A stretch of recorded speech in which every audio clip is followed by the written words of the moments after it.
Hello, everyone. Welcome to You Motive Tales. In today's story, we're going to explore an important life lesson, how to make your money work for you through passive income. Along the way, you'll also learn some useful English words and how to use them in sentences. So stay with us till the end.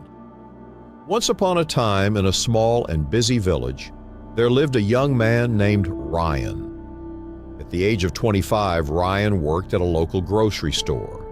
He had been working there for about 5 years and had slowly grown from a simple clerk to a more stable position.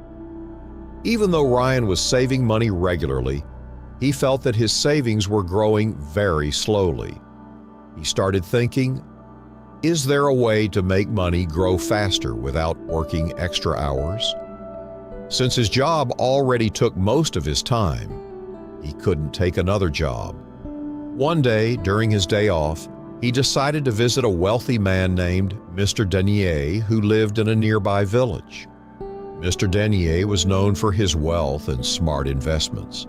People often said that his money worked for him instead of the other way around. When Ryan arrived, he found Mr. Denier sitting peacefully under a large tree, enjoying a cup of coffee. After greeting him, Ryan shared his goal. He wanted to learn how to build passive income. Mr. Denier smiled and said, "That's a smart decision. It's never too early to learn how money can work for you." He continued, "Passive income is not only for rich people. Even a small amount of money can grow if you manage it wisely." Ryan listened carefully. Mr. Denier explained the first step. Start by saving money from your earnings. Avoid taking loans in the beginning. Build your own capital slowly. Ryan nodded and asked, "What should I do after saving some money?" Mr. Denier replied, "Don't rush to spend it on expensive things like phones or cars. These things lose value quickly. Instead, use your money to create income."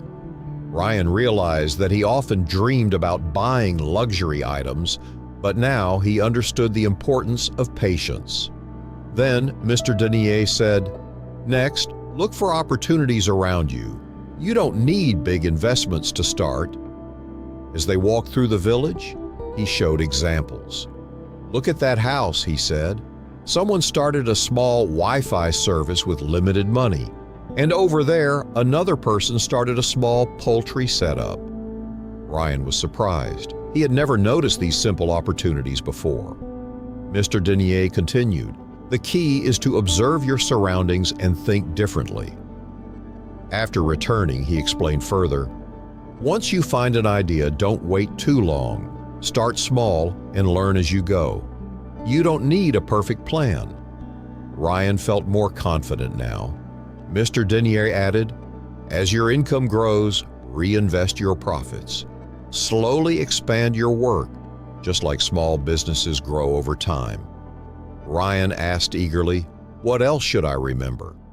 Mr. Denier replied, "Never depend on only one source of income. Try to build multiple income streams. This reduces risk and increases stability." He smiled and added, "And yes, enjoy your earnings too, but wisely. Don't spend more than half of what you earn." Finally, he said, "The most important thing is patience. Stay consistent, keep learning, and adapt with time. Success doesn't come overnight." Ryan felt inspired and full of new ideas. He thanked Mr. Denier and returned home with a clear plan for his future. From that day, he began his journey towards building passive income. Thank you for listening. Keep practicing, keep learning, and keep growing. See you in the next story.